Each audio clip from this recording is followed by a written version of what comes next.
river, they had those power lines ran to it. We thought that they cut all the power lines down after they bought it. We thought that they did that. So we'll come to find out there's actually an underground line that goes directly to the north all the way through Adams' property. I think it's that big house over there. It used to be a Crawford. Yeah. There's a meter over there where it's actually tied into, but they pulled the meter when they sold the land.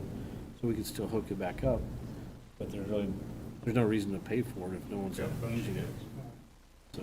Okay, I'd like to call the Ellis County Commission meeting to order, please. Stand for the Pledge of Allegiance. I pledge allegiance to the flag Of the United States of America, and to the republic for which it stands, one nation, under God, indivisible, with liberty and justice for all.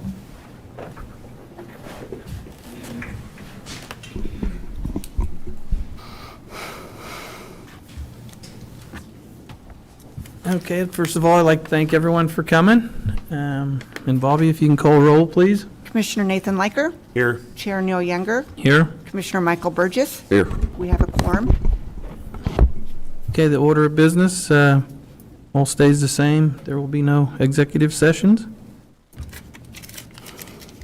Okay, gentlemen, do you have a chance to look at the minutes? Everything good, or is there any discussion? Previous minutes look good. Okay. The consent agenda.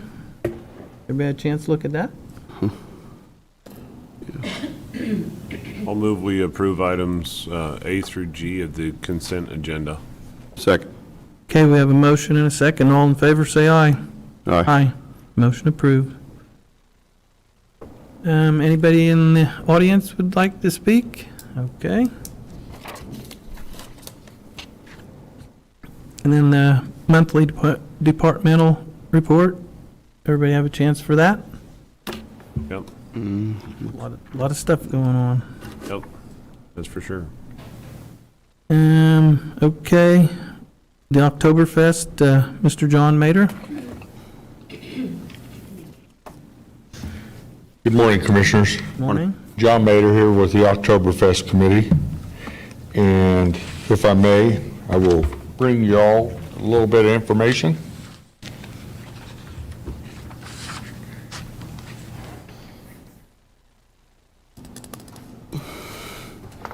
Thank you. Commissioner Younger. Thank you. Commissioner Liker. Thank you.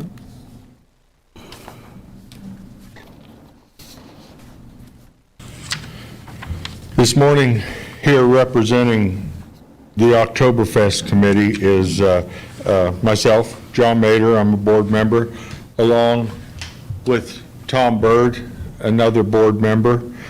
I'm here to once again ask for something of the commissioners, but before I do that, I wanted to go over just a little bit about Oktoberfest. Oktoberfest is our heritage, it's our history. My great-great-grandfather, Commissioner Liker's wife's great-great-great-grandfather was one of the founding members that came to this area. He actually settled in Liebenthal and then later moved to Shinshin in 1874 and 1876. So this has a direct impact on our families as well as a lot of yours. Without the Volga Germans, we would not have the history that we have now. We would not have the stone buildings. We would not have the work ethic, and it is an important part that we need to continue for our children. I brought before you a bunch of information, and I'm not going to go through all that today. You can look at it yourself, you're smart fellas. I guess the biggest thing I wanted to talk about was this last year, the economic impact for that weekend through motel stays and all that was $315,500. Now that does not include anybody that comes and stays with family or comes for the day and goes home. It is just the numbers generated through people that stay at the motels. So we do have an economic impact. If you look at some of our social media stuff, you know, this last year, we reached out and hit 135,000 people that actually clicked on the social media page and was interactive. So we do get out and touch a lot of people. I appreciate everything that you folks have done for us in the past, and again, we're here to ask for help again, and that is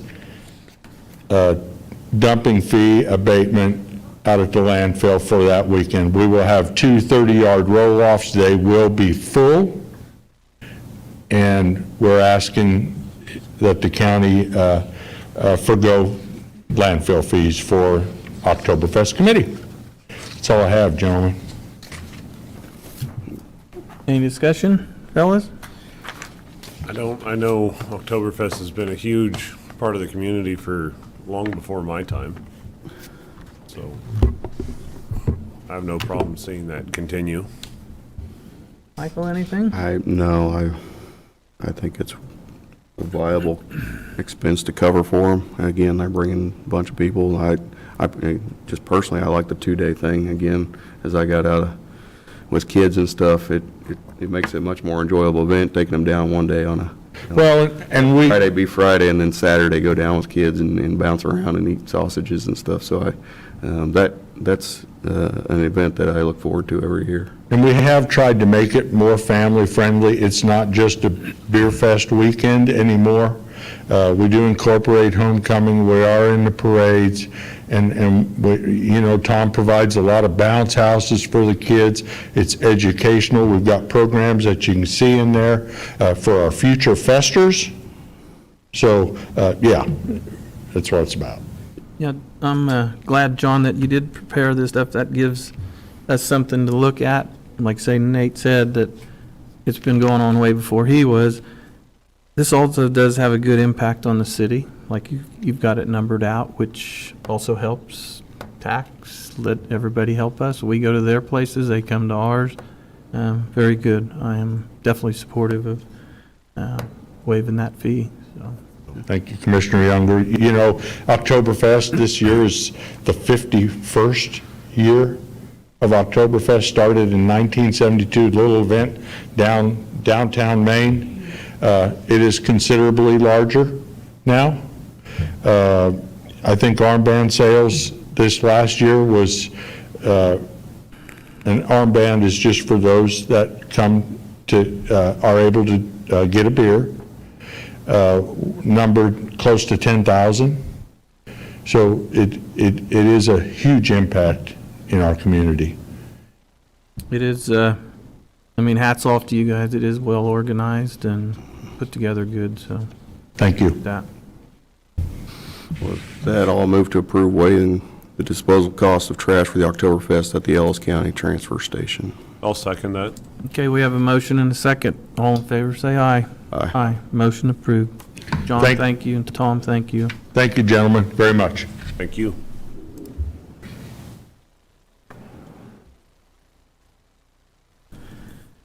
Okay, the VCC update, Marilyn.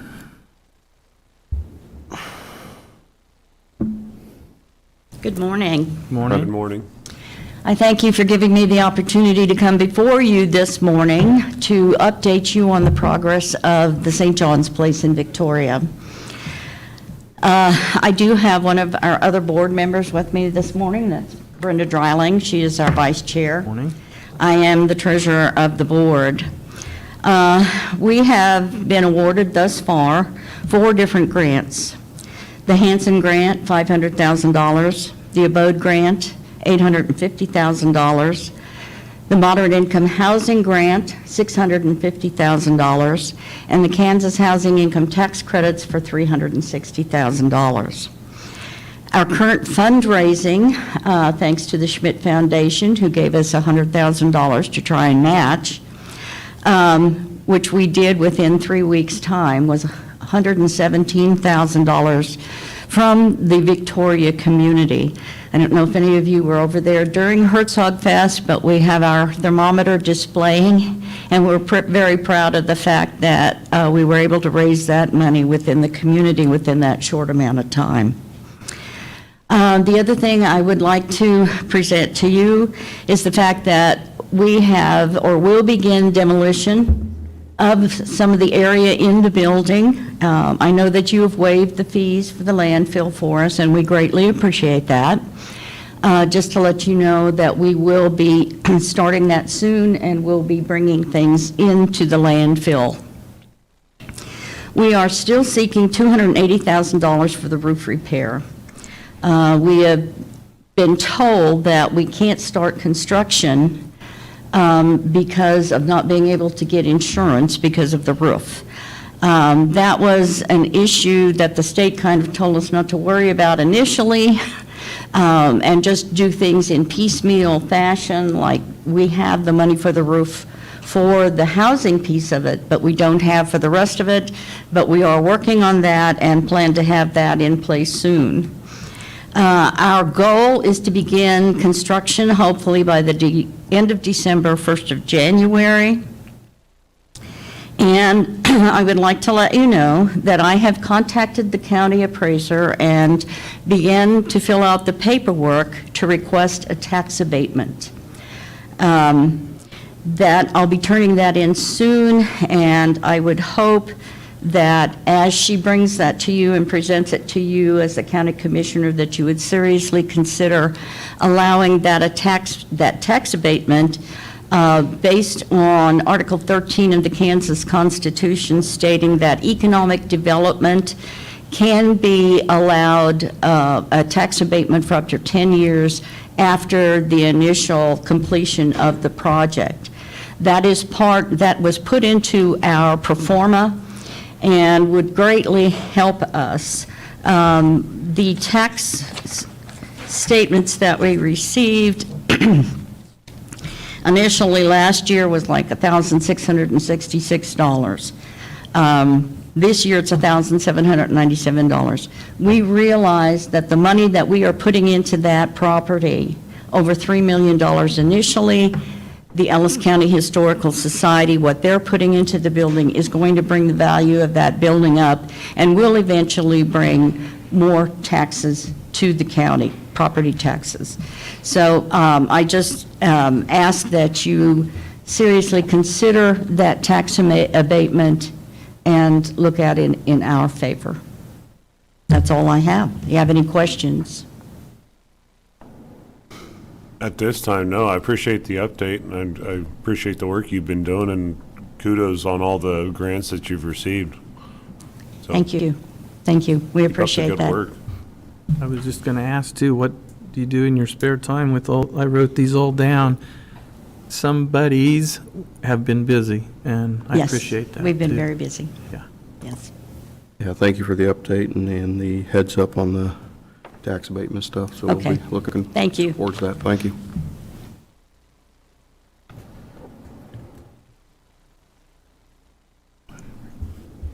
Okay, the solid waste gate, Justin?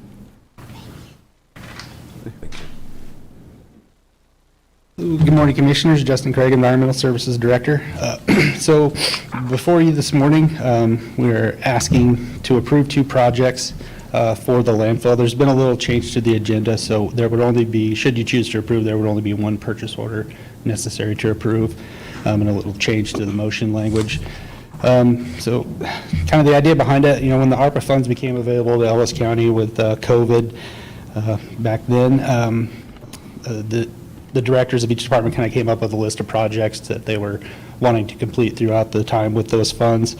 The projects at the landfill were kind of placed at a little lower priority, and as times went by, some of those projects have been completed under budget or removed from the list. So at this time, we're asking to use some of those ARPA funds to complete a couple projects at the landfill. So first off, when the scale house was built, the intercom system that was put in was the cheapest option at the time.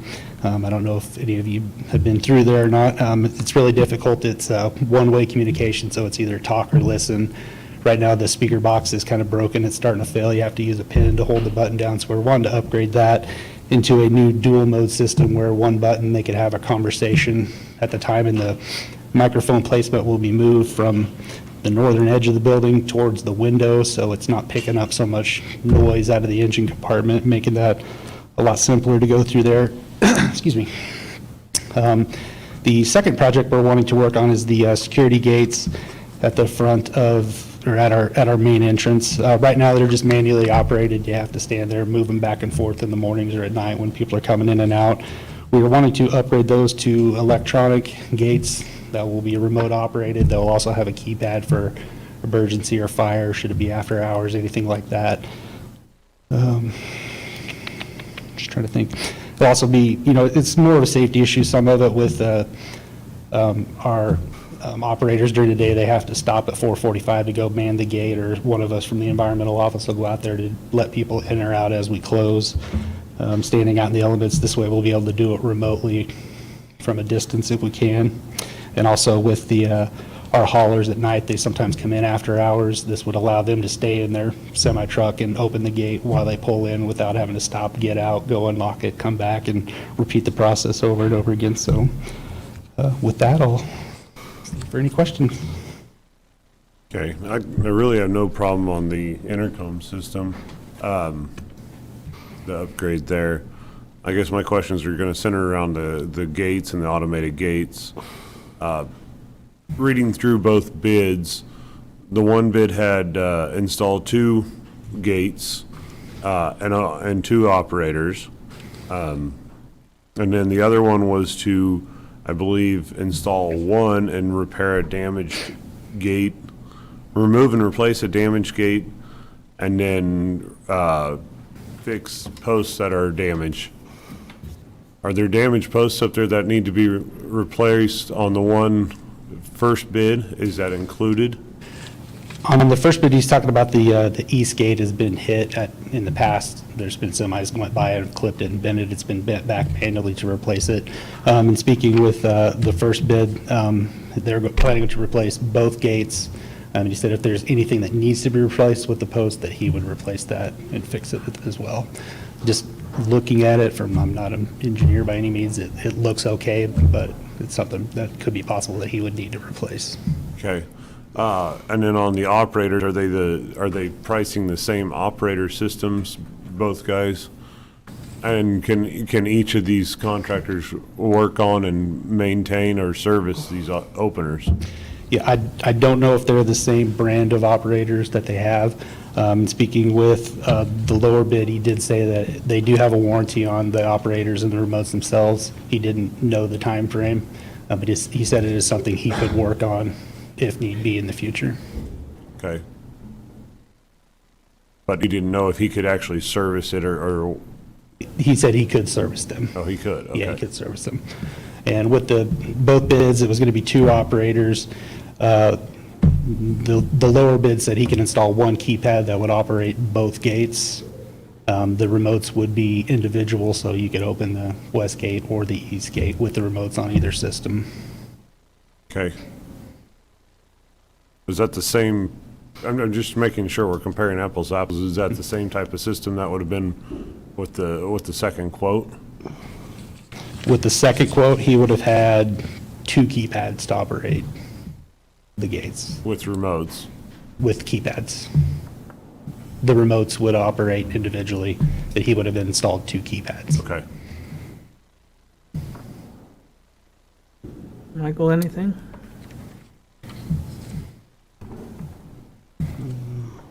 No. I don't really have any questions. So what are you thinking, Nathan, on approval? I mean, if they're serviceable, I mean, that's gonna be the main thing, is Yeah. finding somebody to come out and service this equipment. Yeah, when you go to electronics, that's the only it's not really hesitation, it's just one of those things when you have a gate that you just open and close. The more electronics you put into a system, Mm-hmm. the more likely something's gonna go wrong, or break, or need to be repaired, and that repair is typically more expensive than just something else, but I don't. I guess a little experience from that. My place of work, we have electronic stuff. The remotes, we finally ended up getting rid of them. We use our badge to get in. Second thing is getting parts for them, which is in today's whole world. And then my other concern is, are those locked at night, like right now? Yes. Okay. My other concern is what happens if a fire starts in there? Is there going to be somebody there? Or it's hard, you have a hard time getting in them electronic ones when there is a fire inside. Sure. So that's one of my concerns. It is easier on our equipment, our gate, because it opens and closes the same without throwing it, but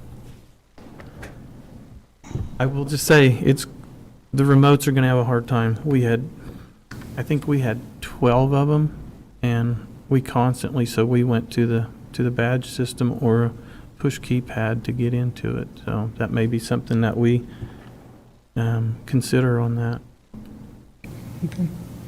It does have the keypad on it. It will have a It will? keypad. That's a Okay. keypad. Mhm. So just so everybody has that, so they can Yes. have access Yeah, to it. We would do it similar to how we do with our padlocks now. EMS, fire has the code, Darren has the code, so it's all. And then we also did go to the system where, and here it goes, more electronics, where you can stick a code in your window, and as you drive up to it, it'll read it and open. That has been working Mhm. exceptionally well. How long have you guys had that system? When was it installed in? That's been, that's been going on 3 years now. Pretty recent. Mm-hmm. Yep.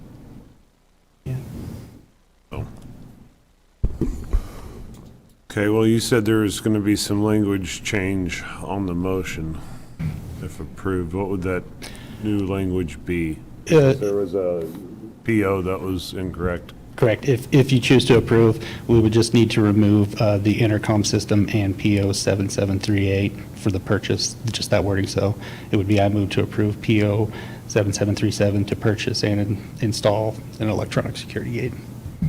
Okay. All right, well, I'll move to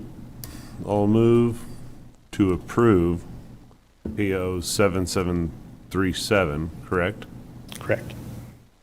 For the purchase and installation of a dual mode intercom system and replacement of 2 chain link gates with remote keypad activated motor operators. Okay, seconded. Okay, we have a motion and a second. All in favor, say aye. Aye. Motion approved. The reason for the motion change on that second PO was the company for the electronic speaker and microphone.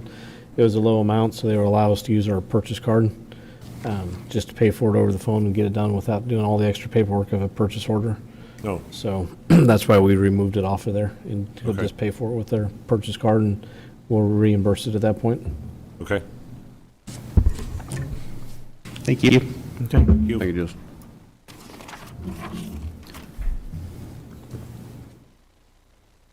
Okay, Justin, solid waste.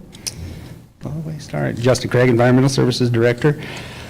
So before you today is just kind of to fill everyone in. After a 2-year construction and permitting process, we have finally received our final approval to open our new construction and demolition pit. It is located just to the northwest of our old pit. We've been doing some construction, building pathways, Jim built a road up to it now, so it's pretty simple to follow along. It's tried to dummy-proof it as much as possible, so you can just kind of drive up there. If you want to scroll down to the maps, I'll kind of... So you can kind of see here on the map, you'll go in, scale in as normal, follow the same path as if you were going to the old construction pit. You'll continue traveling west around that curve, down into the pit. When you go into the pit, you'll pull to the north, back to the south, and begin dumping on that south end.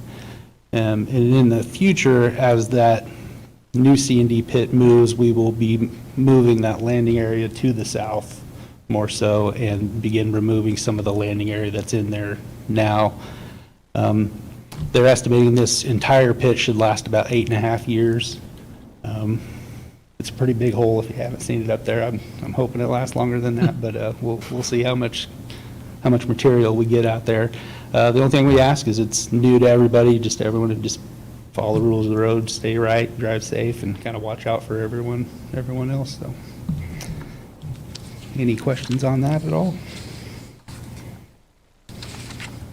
So are you going to be showing them all which way to go at first? Or what? Yeah, we're opening tomorrow morning. We're planning on being up there to kind of guide people and I mean, is show them this- as best we can. This is something we should put out in the media to let everybody, okay. Yeah, Carissa, I spoke with her this morning. She's Okay. going to put it on her website and get Good. it out to the media with the news release. And Good deal. Just a question for, I guess, approximately how many loads a day will wind up in that pit? we usually do about 10,000 tons a month. I don't know if I could give you an exact amount per day. It just varies. A couple of loads a day, more or less? With that, Several loads a day, though? yeah, up there, it'll be constant all day long. Okay, There's people up there. okay. Just curious, so, thank you. Yep. How many hours do you have in that? In that pit? Recall, yeah. Oh, gosh, I don't know. Jim There's spent a lot of time over lot of there dirt. doing some digging. He's still got some more to do, but he did a real good job. Okay. Burgess? That's good, thank you. All right. Thank you. Thanks, Justin. Thank you, Justin.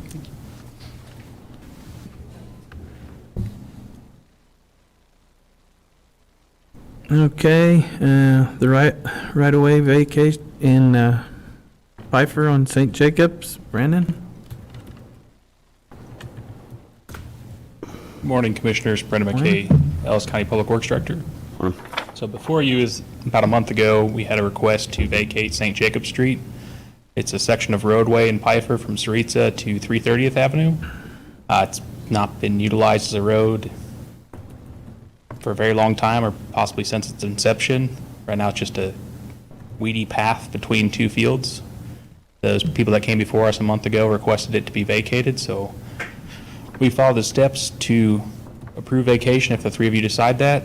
Notices have been sent to all adjoining landowners, and it's been published in the official county newspaper, so if you guys have any questions, I'd stand for it. Otherwise, it's on you guys to decide if you want it closed or vacated or not.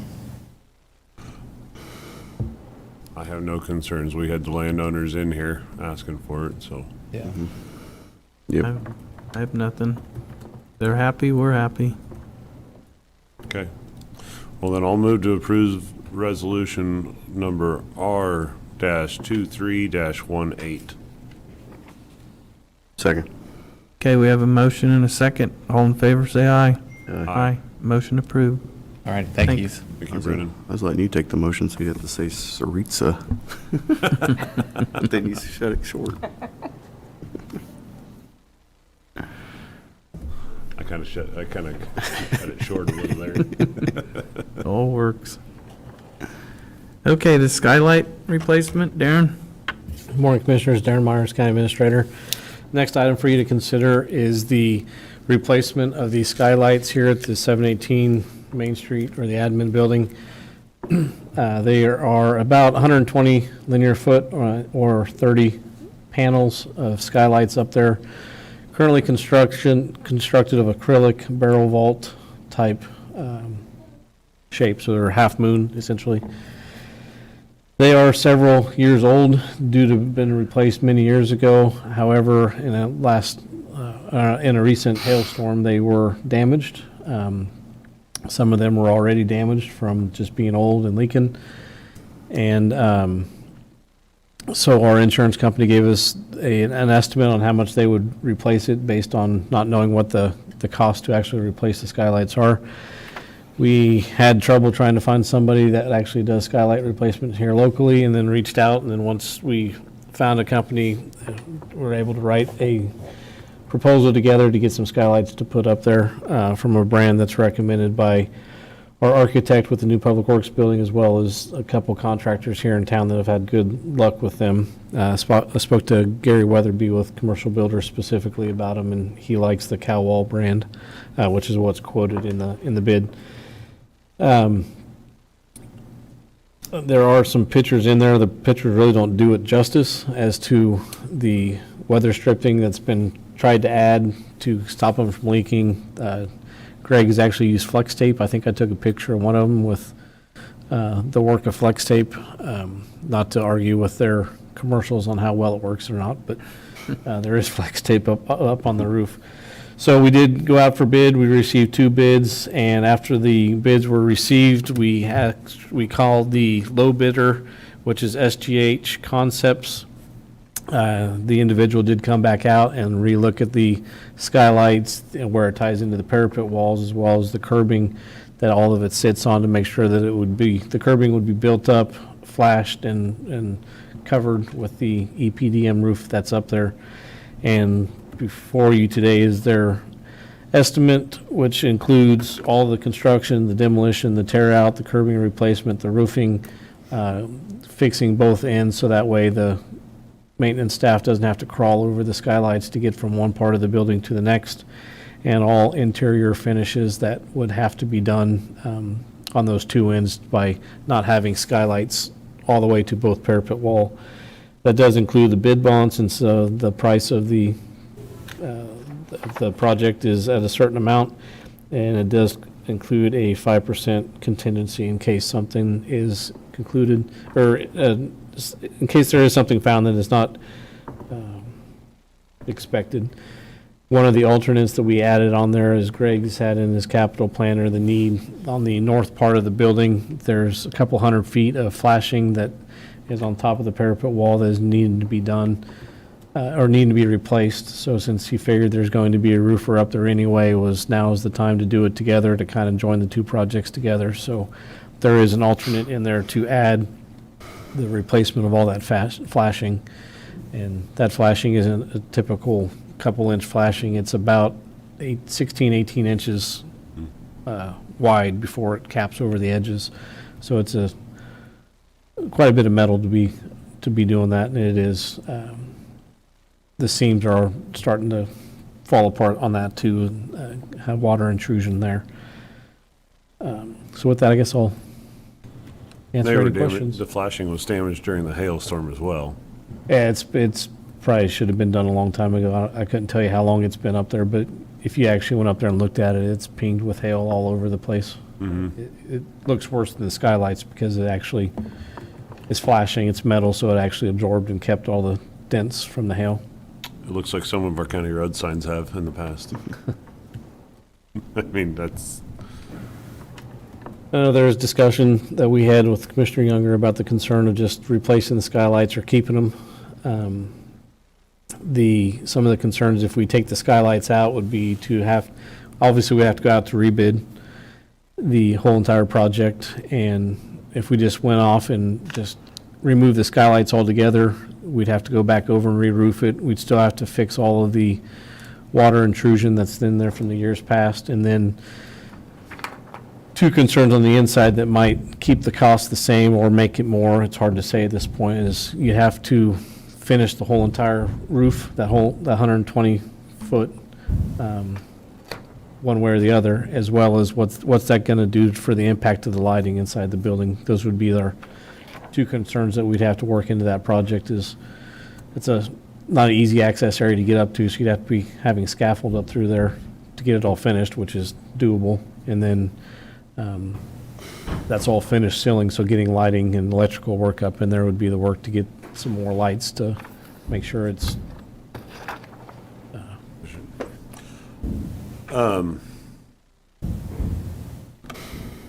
had a concern. Okay, this project, would this come out of this year's 2023 funds, or would this be a 2024 capital? If it would be awarded, the amount would be encumbered today, and it would come out of Fund 6, which is our capital improvement fund for dedicated specifically to buildings and improvements. And we have the funds there to There is the funds in there. There's, I believe, $6 or $7 million in that fund. And we're still working with the insurance company on the final of Correct. Once we got the bids last week or a week and a half ago, I sent them back to the insurance company, and if you just, simple math, I know that's not the way it works for their bid. If you took 30 panels and they were going to insurance or total out 6 of them, so I just took the 160 divided by 30 and took it back times 6, I think that comes down around to about 40,000. I don't know if that's the amount that we'll get back. It's hard to say. They may just come back and say 12's 12. They were old and they need to be replaced to begin with. There's probably some depreciation. So I don't want to say a certain amount and then it come back less than that, but we will expect to at least probably get the 12,000 back or more for an insurance reimbursement. Okay. And also the insurance, the flashing wasn't included in that bid either. So that's kind of on top. That was an alternate that we did. Gotcha. And then the contingency, which is, I don't remember the amount, it was about 7,000, I believe. If that is unspent or unused, that would come off of there. So that if there's no contingency used, that 5% would come off, and they wouldn't keep that. Or we wouldn't pay it, I should say. Michael, anything? No. I don't know. There's probably not a real great answer, but I think, we just at this point get them replaced with what we got here and move on down the road. That's my thought is, I don't like them, but to get it for now, is there gonna be enough funding in there when we start digging into that? Because, like you say, we don't know what that pre-existing condition was, and if they leak, hopefully we don't find anything else in there when they start tearing into that. So that's kind of my concern also. That was Greg's concern, is when you peel back that EPDM roofing, is you don't know what's leaking and where, because it could leak over here and run down through your roof and come out 20 foot later. But as Greg was very clear with him that when he came back out and ensured that his bid was sufficient with the known water intrusion that we have, that it would cover it. And I mean, we can only hold him to his word, but he felt that his bid would be sufficient for the known areas that we have that are going to have to be replaced. What is the age of the roofing that's up there? Has that been replaced since we've owned it? I think, no, not since we've owned it. Greg, there's two different ages of the sides of the roof. This actually used to be two separate buildings back when it was Farmers Bank, and then they enclosed it. And then that's when the skylights were put up there, and there's also some wind barriers or wind blocks that are up there as well. One, I think he said, was only 10 years old. And depending on the thickness of that roof, they are 20 to 30-year roofs, depending on the mill thickness of that EPDM. So that one, and like I said, I couldn't tell you. I thought he had a meeting, otherwise he said he was going to be able to be here this morning to answer specifics like that. But he does look at them, and we're working through the law enforcement center roof right now, but that's kind of his priority to get it fixed. Okay. Over there. Is there any insurance claim, as Neil said, if we just took the skylights out and redid the roof just completely without skylights, would insurance cover anything then? They might still be due the 12,000 minimum. That would be a question. I never asked them, because that wasn't the avenue that we were looking as to just taking them out completely. I'd kind of question whether they would or not. They could just claim it's, you were going to take them out anyway, or I don't know, but. That makes me wonder with that flashing on the one side too. Did our insurance go around and look? Should that have been caught sooner? I don't know. That's $1 million question, but. So as part of the law enforcement center roof, which I know is not really part of the agenda, and I don't want to dive off into that whole problem that's over there. So we've had our individual assessments of the roof, what we think we need to be done. The insurance company came out and said this is what they think needs to be done, and they said let's redeck the roof, not replace the roof over there. And so there was a quote given to the insurance company, K-Camp, and that's what they based their initial estimate off of, what they were going to cover, and that was about $220,000, I believe. And then that included some skylights. They're not skylights, they're smoke hatches over there, but they serve both as a skylight hatch for the jail. And then there was 34, 37 vehicles back then that was damaged, the roof on this, or the skylights. So as we're trying to work through all this, trying to do it the right way the first time, especially over there on the roof, there's a lot of HVAC ductwork, trying to get that taken care of as well. We've since reassessed it, and Roof Masters in town helped us on that project. They've hired an independent consultant to come in and look at that roof, which I just got last night. And then because we were doing that, K-Camp also hired a outside consultant on their end. And then as soon as that's done, which should be any time, we'll be able to compare the two together, and then hopefully we'll have some type of new adjusted number that if we have to redeck the roof, it's, well, we have the bid ready, we can proceed. Or if they say no, it needs to be re-roofed, then it has to be rebid. It's probably gonna be double the cost. But the K-Camp will then reissue a statement for their claim to say what's the new amount that they're gonna pay for that. So it's been quite the process over the last couple years, beyond the point of trying to just put a whole new roof on the law enforcement center to begin with, which came in way over budget.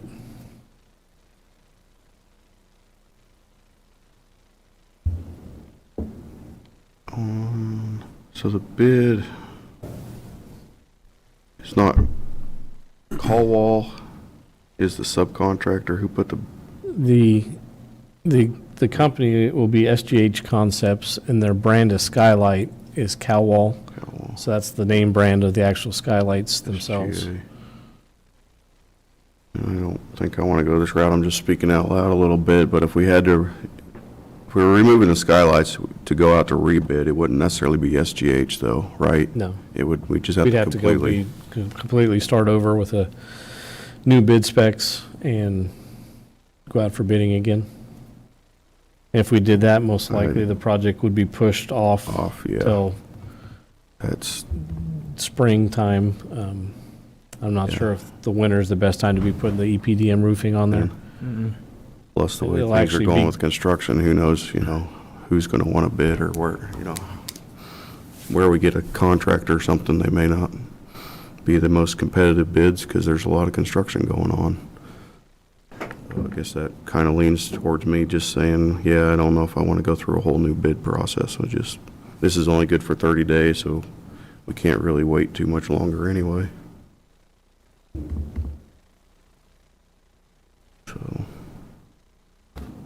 So that's where I think we just go with what we got and move on. Mr. Liker? I agree. I think go ahead and do that and include fixing the flashing that's obviously deteriorated. Okay. And that flashing's in this PO? Correct, yes. Okay. Well, then I'll move to approve PO 7740 to SGH Concepts for the replacement of the skylights at the administrative building. I'll second that. Okay, we have a motion and a second. All in favor, say aye. Aye. Aye. Motion approved.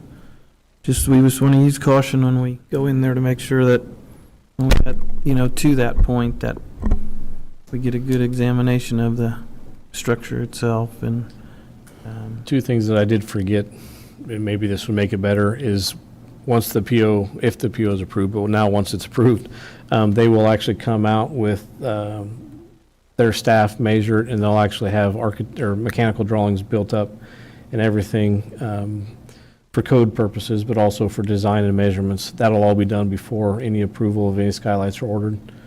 And then the other piece, one of the negative things that we heard about skylights, not necessarily the ones that we have, but are the fading or discoloration of the skylights. And it's actually on one page of the brochure that they actually acknowledge it. You can see right there, they're old type of skylights. So these are the new ones. That's just open air as they're installing them, and these are the old brand. They actually acknowledge that in years past, their old design discolored, and they do guarantee against the discoloration now, and they've completely redone, I don't know the science of it, so I'm not going to go into that piece, but they've redone their materials and the way they make their skylights, so that way they don't discolor anymore. So those were also looked at and considered as well. Technology's changed. a lot. Okay, the final review and approval for the budget publication. Darren? Well, I'm not sure exactly what step we're on, if it's 20 or 67 or whatever, but the two final steps are, the second to the last step is here for you today. The Final changes were made after last week's meeting, which is all included into your agenda today. And the last step is to have the commission approve the county clerk to publish the balances and amounts that we have, which are also attached in your agenda. And she'll publish those in the newspaper, I think, no earlier than 10 days, or no I just sooner. have to have them before the 10 days. 10 So days. I'll do it right when I go upstairs. I'll type then- in Sunday's paper. So they'll be in the paper, and then come, the final step would be September 12th, is to have the public hearing and adoption of the budget. The budget before you today has the general fund having a mill decrease of about a half a mil, which comes in just right at where the commissioners were trying to keep it at, is about 37 instead of 37.5.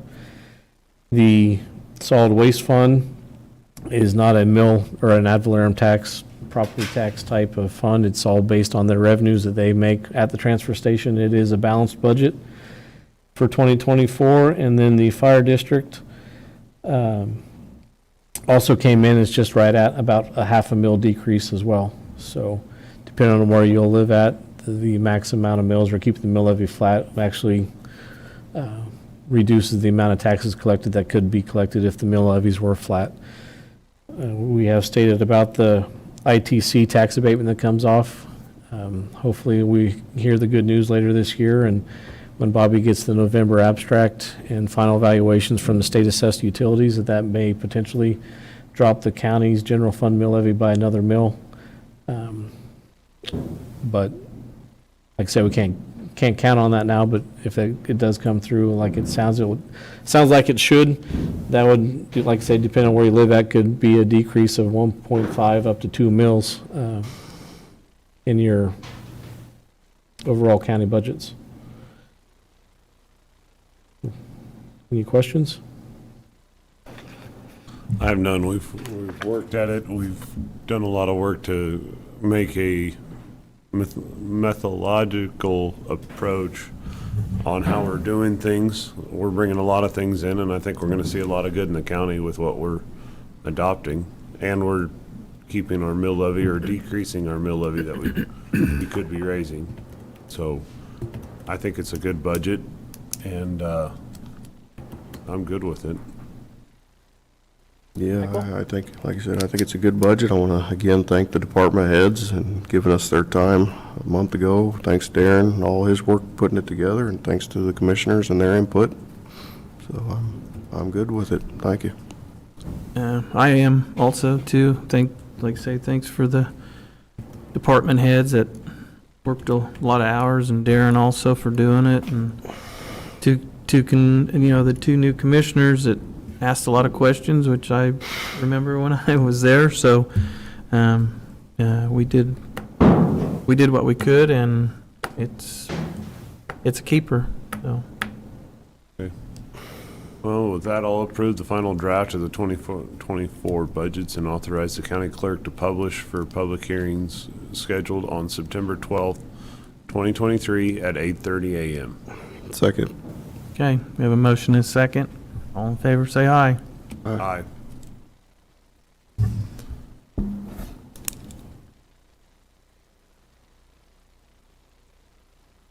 Okay, county administrator report, Darren.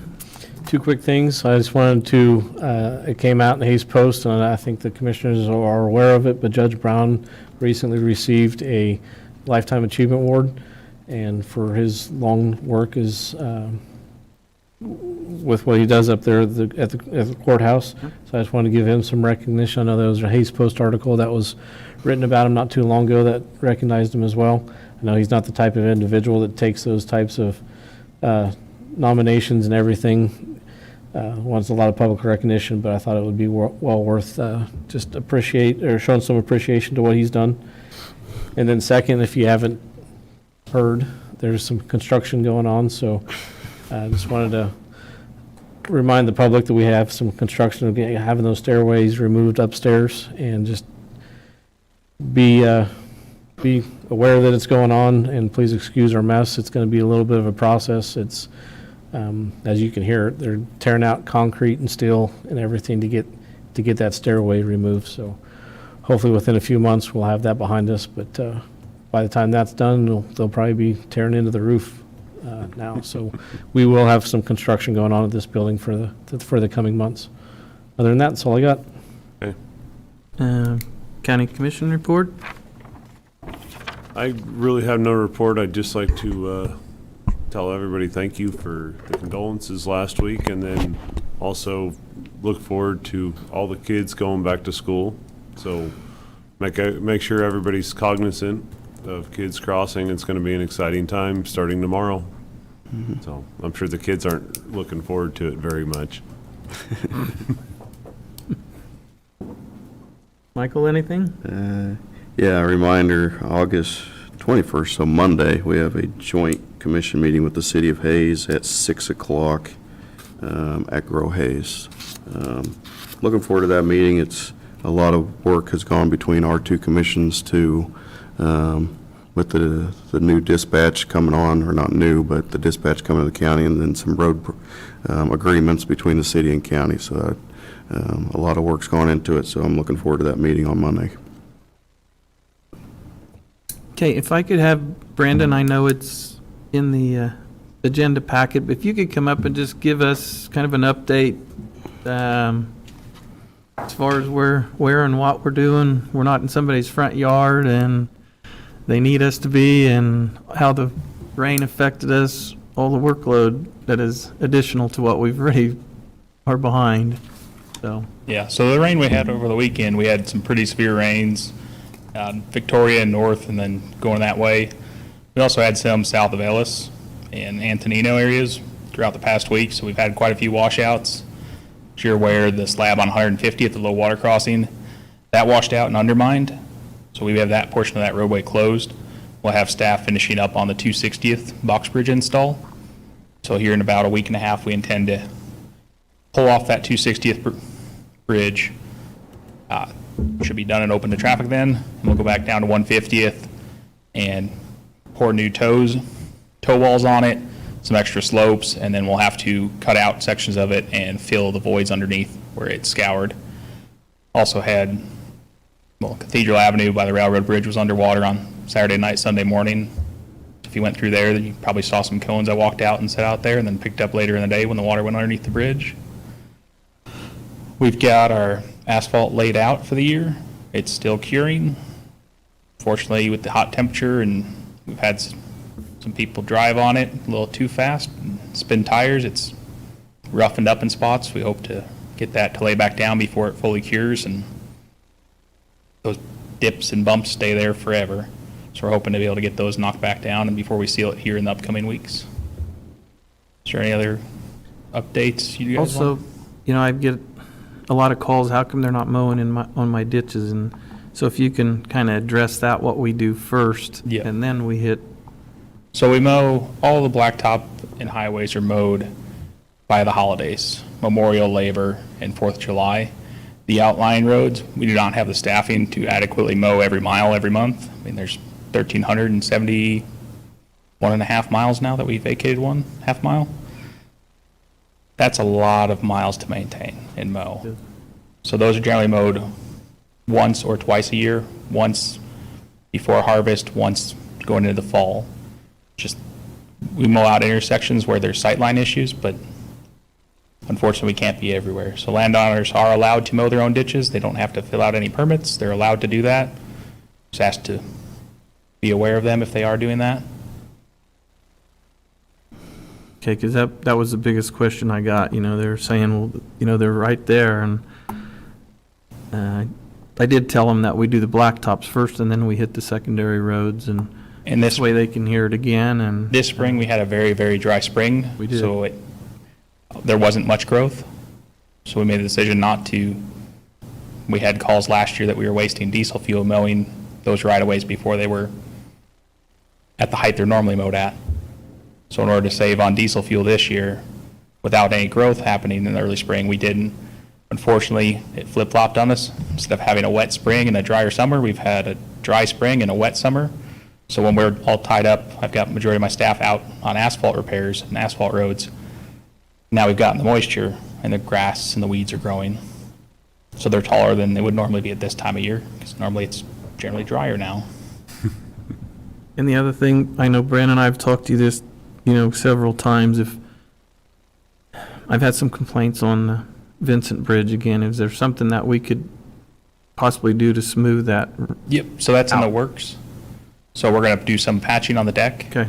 And then there's also, a lot of the roughness is actually the asphalt approaches on it. It's humped up in there. We're gonna be borrowing the city's mill, milling that off, and we're holding back some of our asphalt mix to relay in those two areas on both sides of the bridge. Okay, good. And that's one of those bridges that's on the capital plan, if you looked in here, Right. as a mill and overlay. We're gonna buy it some time with a patch, and the intent is to do both the one in Victoria and that one, we'll let them out together later this year, Okay, if the budget is fully approved. I don't want to spend money before you guys give us the green light to do it. absolutely. Okay, Okay, all right. Any other questions? Anybody else? Have- I'm good. Like, Thank you. All righty, thank you. Thanks, Brandon.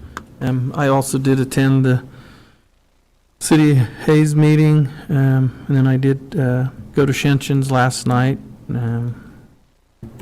Other than that, then I also had a lunch date yesterday with Sandy, and Sandy's also excited about the meeting Monday night, so we get us a better relationship going, which we are at it already, so I'm excited for that too. So that's all I have. And we have no executive sessions, and meeting's adjourned at 9:26.